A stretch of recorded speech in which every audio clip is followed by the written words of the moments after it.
সুপ্রিয় দর্শক আসসালামু আলাইকুম। যে যেখানে বসে ভিডিও দেখছেন সবাইকে আমার নতুন এপিসোড দেখার আমন্ত্রণ। দর্শক আশা করি আলহামদুলিল্লাহ সবাই ভালো আছেন এবং আমিও ভালো আছি। আর দর্শক আজকে আমি আপনাদেরকে তৈরি করে দেখাবো খুবই সহজভাবে তৈরি করা যায় এমন একটি পরাটা রেসিপি, যেটাকে বলা যায় পকেট পরাটা বা বালিশ পরাটা বা চারকোনা পরাটা, যাই বলুন না কেন পরাটাটা তৈরিও করা যায় সহজে, আর খেতেও কিন্তু দুর্দান্ত লাগে। সকালের নাস্তা বা বাচ্চাদের টিফিনের জন্য কিন্তু পারফেক্ট একটি রেসিপি। তো দর্শক চলুন কথা না বাড়িয়ে তৈরি করতে যাই পরাটা রেসিপি। তো পরাটা তৈরি করতে আমাদের প্রথমেই লাগবে আটা বা ময়দা। তো আমি এখানে আটা নিয়ে নিচ্ছি, আমি এখানে 2.5 কাপ আটা নিয়ে নিচ্ছি। আপনারা চাইলে এখানে ময়দাও নিতে পারেন। আর নিয়ে নিচ্ছি 1 চা চামচ চিনি, নিয়ে নিচ্ছি স্বাদ মতো লবণ বা 1/2 চা চামচের একটু কম, আর নিয়ে নিচ্ছি আমি এখানে 2.5 চা চামচ গুঁড়ো দুধ। কারণ আমি 2.5 কাপ আটা নিয়েছি, তাই আমি 2.5 চা চামচ গুঁড়ো দুধ নিয়ে নিয়েছি। আর নিয়েছি 2 টেবিল চামচ সাদা তেল। এখন আমি সমস্ত উপকরণগুলোকে ভালো করে মেখে নিচ্ছি। একটু ভালো করে মেখে নিলে হয় কি পরোটাগুলো কিন্তু খুবই ভালো হয়। তো আমার ওটা মাখা হয়ে গেছে। এ পর্যায়ে আমি নিয়ে নিচ্ছি কুসুম গরম পানি। আর পরোটায় কিন্তু কুসুম গরম পানি দিলেই কিন্তু পরোটাটা নরম থাকবে।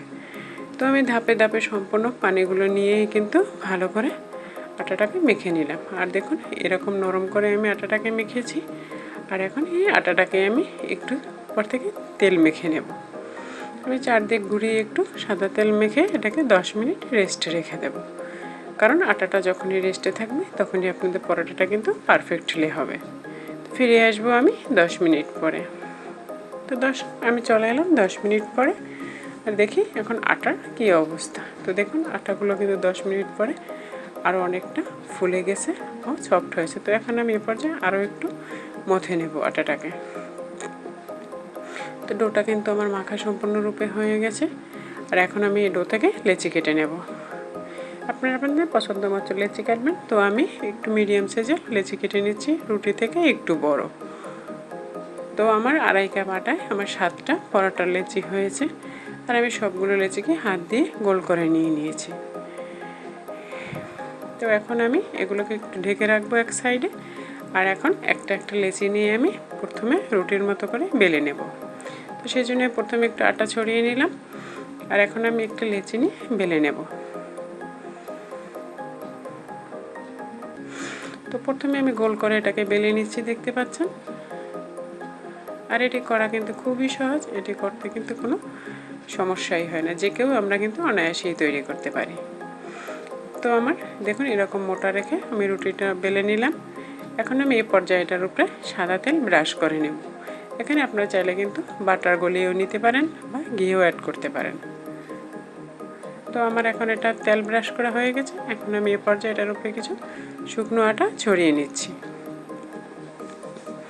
তো আমার আটা ছড়ানো হয়ে গেছে। এখন আমি এটাকে ভাজ করব। দেখুন প্রথম ভাজটা আমি কিন্তু মাঝ বরাবর দিয়েছি।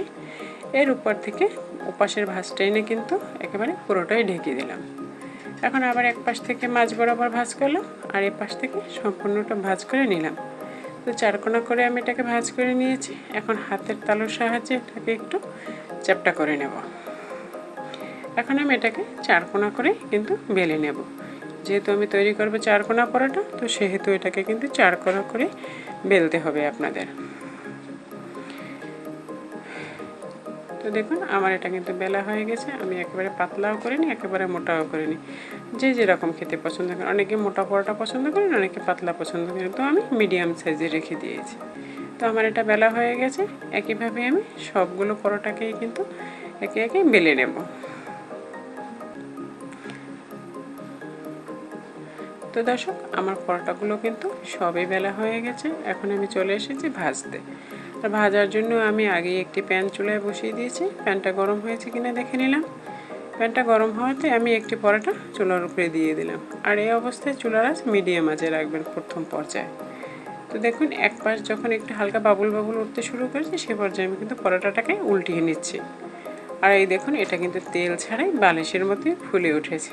আমি কিন্তু আগেই বলেছি এটাকে কিন্তু আপনারা বালিশ পরোটাও বলতে পারেন, কারণ চারকোনা বালিশের মতো এটা কিন্তু ফুলতে শুরু করেছে। আর যখনই তেল বা বাটার পাবে তখন তো এর কথাই নেই।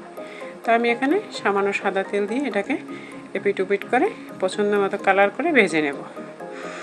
যারা একটু ডার্ক করে ভেজে খেতে চান তারা একটু সময় নিয়ে ভাজবেন, আর যারা আমার মতো খেতে চান তারা কিন্তু অনায়াসেই ভেজে নিতে পারে। তো দেখুন আমার এই পরোটাটা কিন্তু হয়ে গেছে, আর কত অল্প সময়ের ভিতরেই ভাজা হয়ে গেল। তো একইভাবে আমি বাকি পরোটাগুলোকেও একইভাবে ভেজে নেব।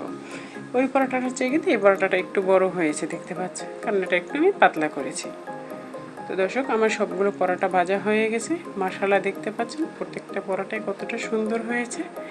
আর আপনাদেরকে দেখিয়ে দিচ্ছি পরোটাগুলো কতটা নরম হয়েছে। দেখুন যেদিক থেকেই আপনি ভাজ করুন না কিন্তু পরোটাটা কিন্তু ভাঙে না বা ছিঁড়েও যায় না, খুবই নরম। প্রত্যেকটা পরোটাই আপনি দেখুন কতটা নরম হয়েছে, আর এরকম নরমই থাকবে। পরোটাগুলো কিন্তু শক্ত হবে না, কারণ এটার সাথে আমি হালকা কুসুম গরম পানি আমি অ্যাড করেছি।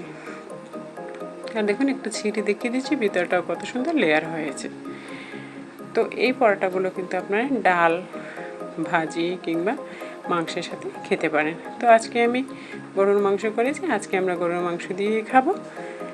তো দর্শক আজকের রেসিপিটি কিন্তু আমি খুবই সহজভাবে আপনাদের দেখানোর চেষ্টা করেছি।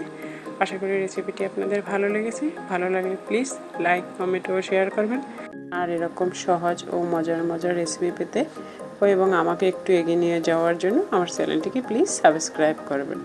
তো আজ এ পর্যন্তই, দেখা হবে নতুন কোনো ভিডিওতে। ও দর্শক আর একটি কথা, প্লিজ আপনারা কেউ খাবার অপচয় করবেন না, বিকজ ফুড ইজ লাইফ। আল্লাহ হাফেজ।